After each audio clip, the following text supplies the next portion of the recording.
We're going to open up in the far back. Coach Jeremy Birmingham, Kings of the North, and the podcast. Coach Jeremy. Chip, first of all, welcome to Columbus. How has the move been for you? But as far as the decision that you made in the last couple months, like what went into that thought? I mean, not a lot of guys make the step you made. Yeah. Sometimes I do a lot of things other people don't do, so I don't know if that's right or wrong, but I think it started when we were preparing for our bowl game. Ryan Gunderson, who's a great quarterback coach, left to go to Oregon State as the coordinator, so he wasn't there. So I actually coached the quarterbacks during the bowl game, and I just started to think, like, I hadn't actually coached a position since 2008. And then I think my wife remarked, she's like, I haven't seen you this happy in a long time. And to me, the best part of football is football.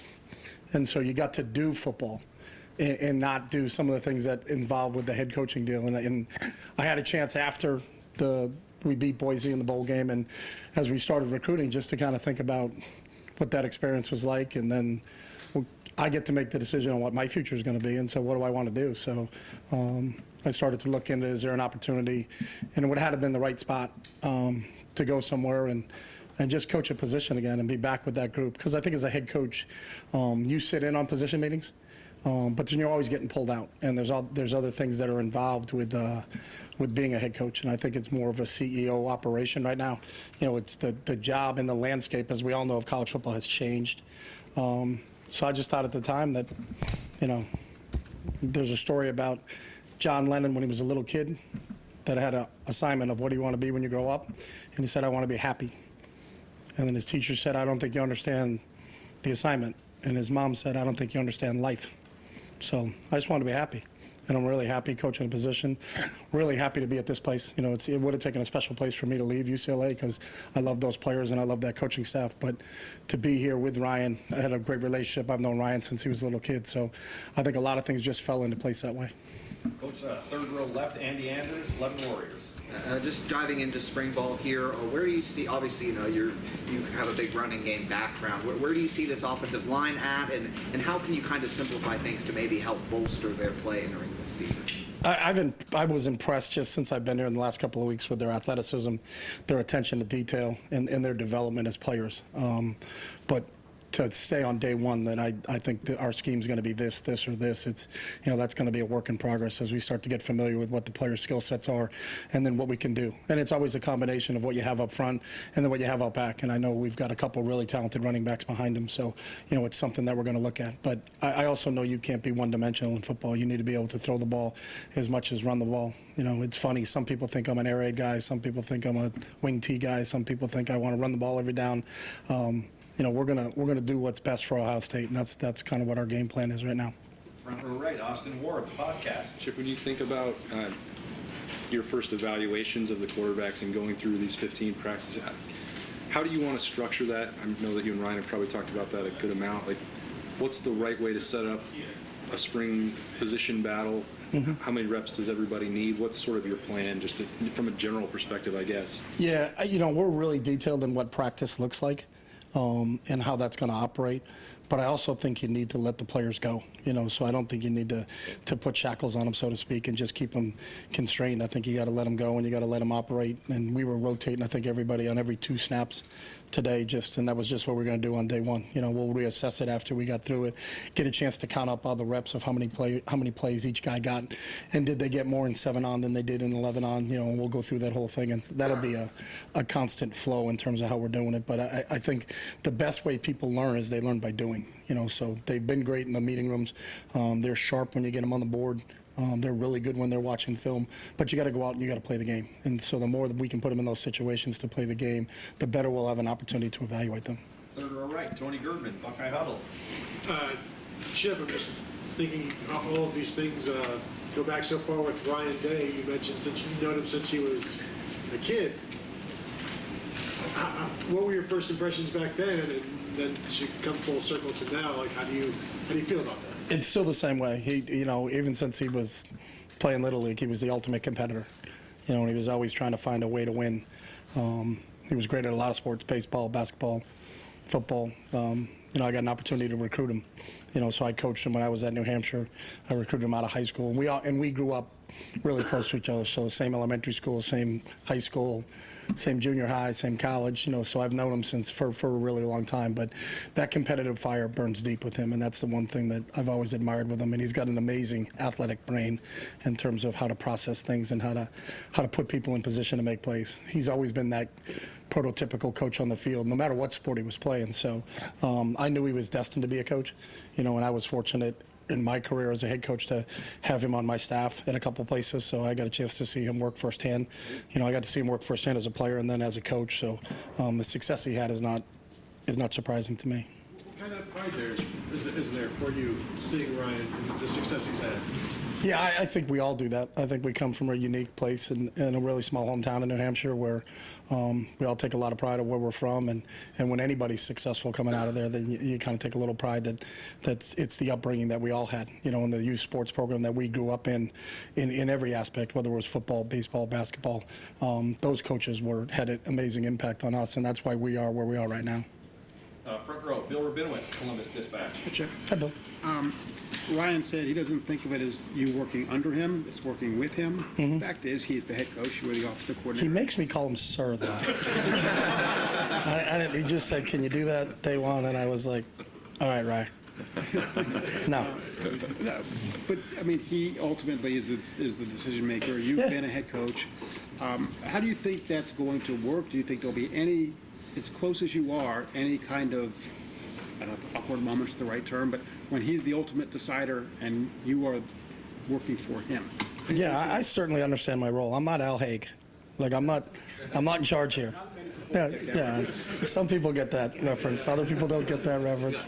But I certainly understand it. And I actually kind of relish it because I really love the scheming part. I love the individual part. I love being in the meeting room with the quarterbacks and trying to game plan. But everything we do here is collaborative. You know, the one thing that really struck me when I walked in this place is there's an amazing coaching staff here.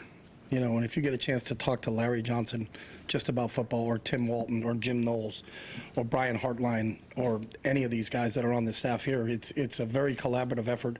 I think everybody's on the same page. You know, it's not our offense and their defense and all those other ways. It's Ohio State, you know, and it's Ohio State versus the 12 opponents that we're going to play during the regular season and then beyond. So it's really collaborative, and that's the thing I like just in the short time that I've been here is how collaborative everybody's been. You know, we're all trying to make each other better, and we're all trying to develop this team. You touched on this when you said, you know, you like to do what you want to do, and not. My sense is you, in your perfect world, you'd like to scribble plays on a napkin and not deal with boosters, not deal with all the stuff that head coaches have to deal with now. How much of a factor was that in this decision? You can just do football. No, that's not it. I mean, I enjoy. I mean, we've had some amazing. I've had an opportunity everywhere I've been to meet some amazing people that are associated with the program, and there's people that from my time at New Hampshire or my time at Oregon.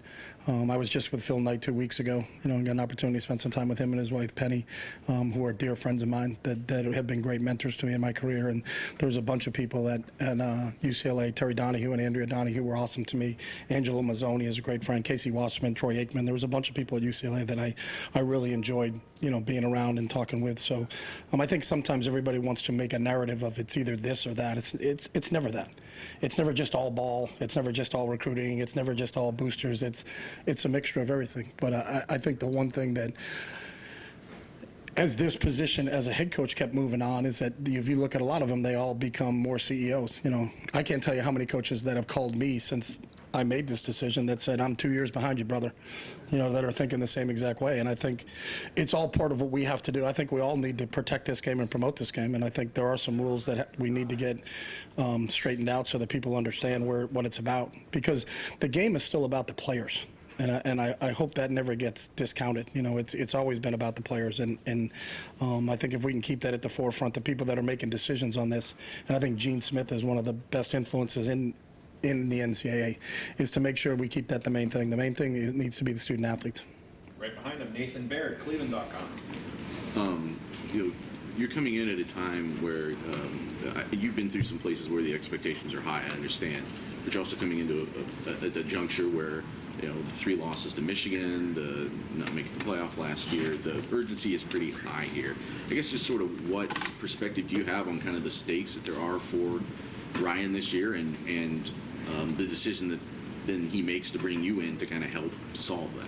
Yeah, I think the expectations can be no higher than they are in your own brain. And I think if you try to worry about what other people are thinking in their brains, you're going to get screwed up a little bit. So, I talked earlier, the one thing about Ryan that I know about him and has always been, he's the ultimate competitor. So there's nowhere that has higher expectations of Ohio State than Ryan does, nor the rest of us that joined him and are part of this and that are working with him. So, I think sometimes you can spend too much time thinking about those things. What you really have to do is just there's a big sign as you walk into this place that says win the moment. I think that's a real thing that we have to do as coaches, is to make sure that our players aren't worried about what's going on in the future or aren't worried about what's going on in the past, or worried about can they get a little bit better today. And can we make improvement? And I think the one thing that I've seen here, and I've only been here for 3 weeks, but there's a consistency to the players' approach when they walk in this building every day, which is, it's unique. It's not like that everywhere else. And it's one of the things that I remarked to Mick when he said, hey, what do you think? And I was like, it's impressive. It's impressive, the culture of the players that are in this program right now. But I think it speaks a lot to the leadership. There's a lot of older players on this team. And they've set the tone for the younger players. And I think the younger players have done a great job of fellowship and getting right in line with that. He's never handed over play calling to someone before. What does it mean to you? I guess he technically did it to Bill when he was here for a couple of weeks, but what does that mean to you to kind of be getting that responsibility from him? And he's calling essentially the offense that you gave him, I guess, in some ways. Yeah, I still think the play calling part will be a collaborative effort. And by that, I mean that if it's a good play, I called it, and if it's a bad play, he called it. Because the great part as an assistant coach is you can point the finger a little bit and just say, hey, I wanted to do this, but he trumped me. So we haven't actually discussed game day yet. We'll see how that operates. But everywhere I've been, it's been a collaborative effort. And all of a sudden, someone that's calling the plays isn't like pulls one out of left field that you hadn't practiced and hadn't been part of your offense and said, hey, let's do this. We're not running the annexation of Puerto Rico. We're not coming up with something special, in the middle of the fourth quarter that we haven't done. But I think it's the key to really being successful on offense is how you game plan, how you put it all together, and then how you practice and train for that so that you get a chance to execute it. Because the player's confidence comes from their demonstrated ability, that they've done this so many times in practice that when they get out on the field, that this is like that to them. It's not that they do it till they do it right. It's they practice it so much so that they can't do it wrong. So, I think it's that whole part of it that is really the key to being a really good game planning team. Second row right, Doug Maurice, Kings of the North. Chip, when you had that feeling when you were coaching the quarterbacks during bowl preparation, did you consider at that point maybe resigning as the head coach and thinking like this is not where I am anymore, I'll leave and then I'll look to see what else is out there? No, I never thought about quitting anything. So, is there an opportunity that I think that fit? And I think that's it's no different than when you're talking to a recruit about them making a decision on where they're going to go to school. I think that where they should go to school is where the best fit is for them. So, I just entertained some opportunities, and I felt like this was the best fit, but I never thought about quitting or not coaching. I'm going to coach. I'm going to coach, and then I'm going to die. I mean, that's how I think about things. Is I can't picture that. I know I was on the Nike trip, and they like, how much longer are you going to go? And I said, I have to go another 15, 20 years. And I don't think about retirement. I don't think about any of those things. That's just not kind of my mindset. That I love football, and as long as I can be part of this game, then I'll be part of this game. And do you have just the way things worked out with your departure from UCLA? Is there anything that you wish you had done differently, or anything you regret, or just the circumstances that presented themselves? Do you think that you handled that departure the best that you could have? Yeah, I mean, I got an opportunity to tell my players personally. I think in this day and age of the internet where they read it somewhere else and you have to text message them, that was always important to me, that I wanted to make sure I talked to my players and explained the reasons of what I was doing. I wasn't leaving to take a head coaching job somewhere else. I wasn't thinking that the grass is greener at another university. It was just in my personal situation, this is what I wanted to do. I wanted to take an opportunity to go be a position coach and coordinator, and that's how it fit. What I was happy is that I always thought Deshaun Foster, I think the world of him, and I think he's special, and the fact that they gave him the opportunity to take over there was, it worked out. I didn't have any say in that decision. I was gone, but I always thought that Deshaun would be a great head coach, and I'm really proud of him and happy that he got the opportunity to take that job. Right behind him, Rob Aller, Columbus Dispatch. Yeah, Chip, your reputation as innovator Was part of the appeal of this is that you get to get in the weeds a little bit? Maybe not mad scientist, maybe too strong of a word because you're working within the system, but was there an appeal of I get to get my hands dirty here again and innovate and get back to that side of things? It was, but it was really more important of who I get to work with, and so knowing, I know a lot of guys on the staff besides Ryan also, so, and I know what their mindset is and what their values are and how they do things, and so I wanted to be a part of that, but there's a part of that, yeah. And how much of a teacher, you get labeled an innovator, but teaching's a part of this. How much is of a teacher are you, and how patient are you? Yeah, I think we're all teachers. I mean, education is the transportation of knowledge, so it really doesn't matter what the coach knows. It matters what the players understand, so you have to be able to make sure that while you're implementing things is what resonates with them and how does that come back to them. So, a lot of our teaching styles that we've learned is more the Socratic method of there's a lot of questions, and a lot of check for understandings just to kind of find out where the players are coming from because it's what they know. That's ultimately going to win games, not what we know. That we're not playing the games. We're not stepping across those white lines.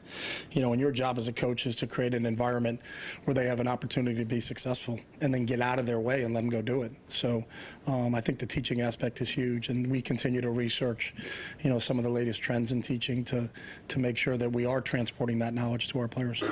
Second row left, Steve Hellwagon, 24/7 Sports. Yeah, Coach. Just curious, you got 5 scholarship quarterbacks with differing levels of experience Sure. and age and everything else. Not to anoint him, but just want to ask specifically about Will Howard. Coming in after starting part of 2 years at Kansas State, he just seems to promote this idea that he's a football player, above all else. Just how impressed are you with his makeup, his experience, what he's bringing to the table walking in here right now? Yeah, really impressed. You don't have to talk to Will for more than 5 minutes to kind of know where he's coming from. He's really focused. He knows he's got a short window left in his college career and really wants to capitalize on what that is. There's a maturity to Will. I've had my experience in this thing since the transfer portal opened in college football is some of the best players I've had an opportunity to coach were transfers. Sometimes when you're a true freshman and it's 5 years out, it's like, hey, I got a ton of time. And sometimes when you're a transfer is that I've got 9 months. So there's a sense of urgency, I think, when you're dealing with transfers, and I think Will has exuded that since he's been here. But the other thing that just in the short time that Will's been here is how quickly he's fit in with the entire team, and how much the rest of the players respect him. He was one of the Gold Award winners for his work in the weight room in this offseason, so that says a lot for him coming in here as in a short time being able to win a weight room award, to start off.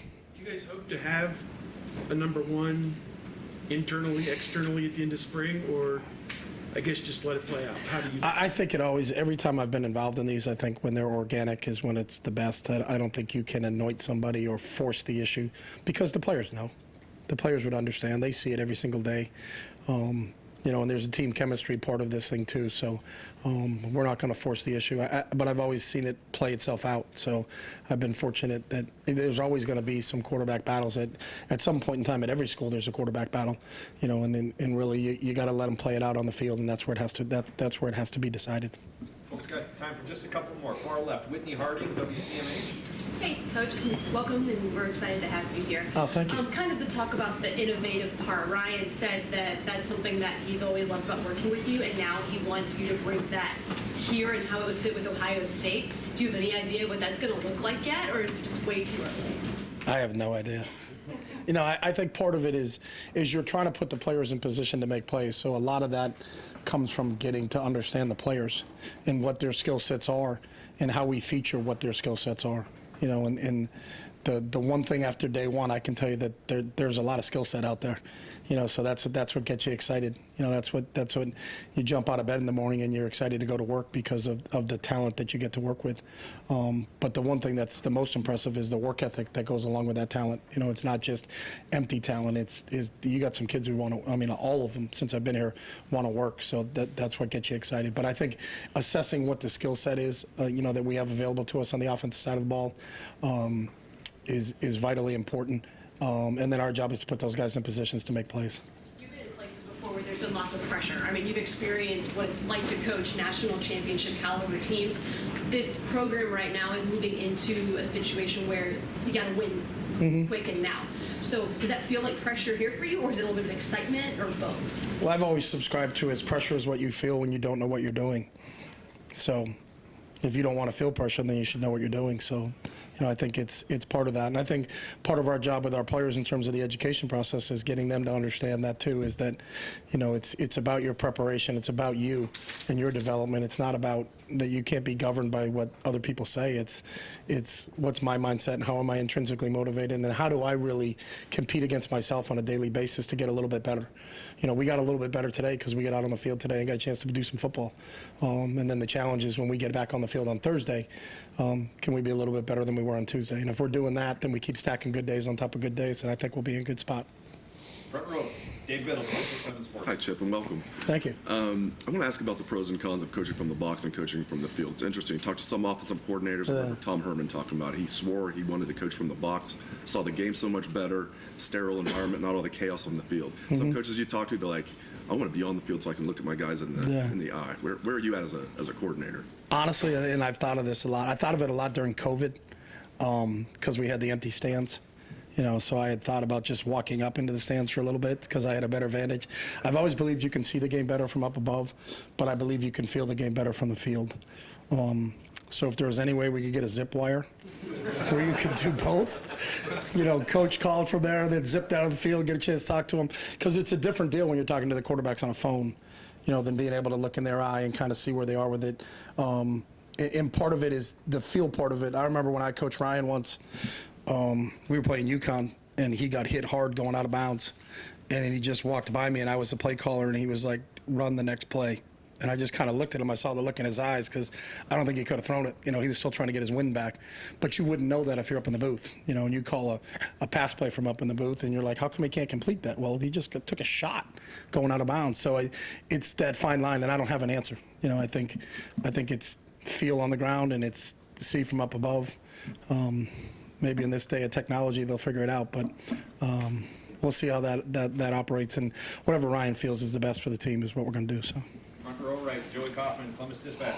Chip, your teams at Oregon were obviously known for playing at this fast pace and running a bunch of plays per minute, and maybe not by as fast as UCLA, but still pretty fast. What role do you see tempo and having an offense in this day in college football, and how has it maybe changed? I think the game is always evolving. I think when I left in 2012 to go to the National Football League, Oregon was the only team that was playing really, really fast and had shiny helmets. And when I came back in 2017, everybody had shiny helmets and everybody was playing fast. So I think the game is always going to go up and down, and there's going to be different cycles that it goes through. I think tempo is part of an offense, but I don't think it's an offense in itself. I think it's more of like if you go to dinner, it's a side order. It's not the main course, but it's always good to have it. So I think there's times when you'll use it, but you're not going to use it extensively the entire game. Just like you're not going to throw the ball every single snap in a game.